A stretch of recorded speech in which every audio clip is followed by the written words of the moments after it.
Hi there, Kirk Euler back with you. I've got a question for you. Who remembers what this is? Remember what this was? This was the AIDS awareness ribbon. You see, if you wore one of these, you cared about people with AIDS and you cared about the disease. And if you didn't, then you didn't care and you obviously wanted people to die of AIDS. I remember because in the early 90s, 1992, in fact, I was running for the Board of Supervisors the first time, and I was at a candidates forum, and a number of the other candidates for other offices were wearing their ribbons, and I wasn't wearing my ribbon.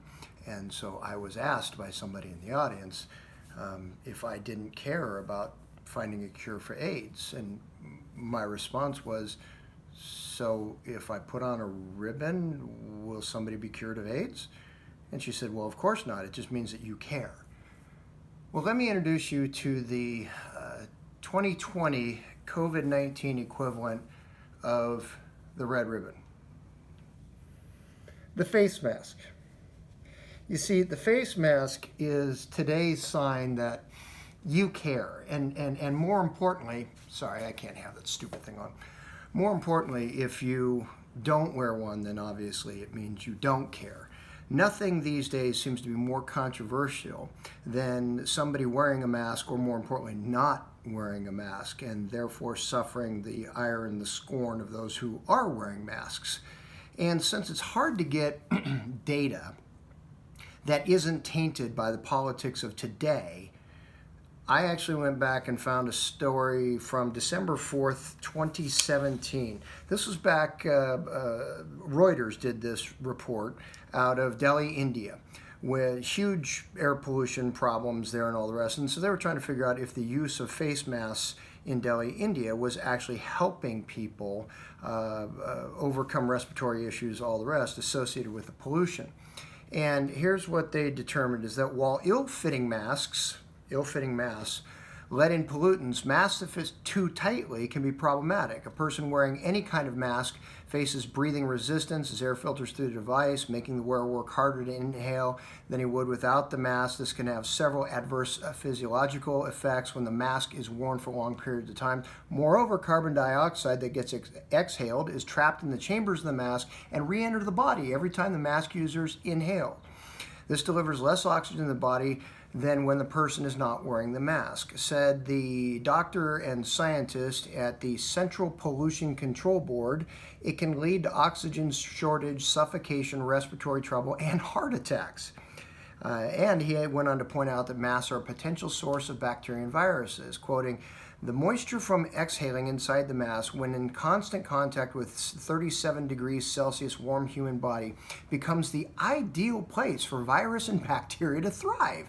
This could result in the growth of microbes on masks and aid the spread of airborne diseases like influenza. So wearing the masks, the ill-fitting masks, restricting the oxygen, creating that environment can actually aid in the spread of influenza. Now, what is the mask for? Is the mask intended to protect the wearer from everything that's about them, or is the mask intended to stop things from going out of my mouth and thereby infecting somebody else? This is the 3M N95 respirator. I got a box of these a year and a half or so ago when I was doing a home improvement project. This is the last one left because part of the home improvement project was sanding drywall. I bought the respirator not to protect the drywall dust from me, but to protect me from the drywall dust. That's why I got the mask. And 3M writes specifically, other face coverings such as homemade masks and procedure masks, the little blue things you see people walking around Walmart wearing with the little ear loops, those are procedure masks, are not designed to fit tightly to the face and have gaps around the face through which air will leak, both inward when the wearer inhales and outward when the wearer exhales, potentially including expelled particles. Air and particles will also travel through the mask material at different rates depending on its construction.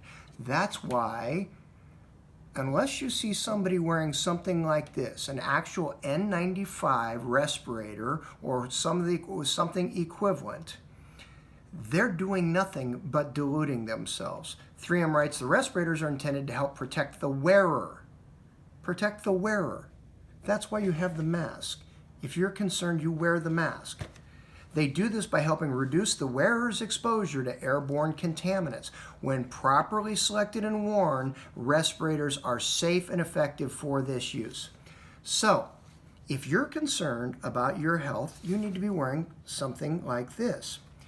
If you're walking around wearing something like this, or one of those little blue things with the loose ear loops, thinking that you're protecting yourself or somebody else, you might as well be walking around wearing one of these.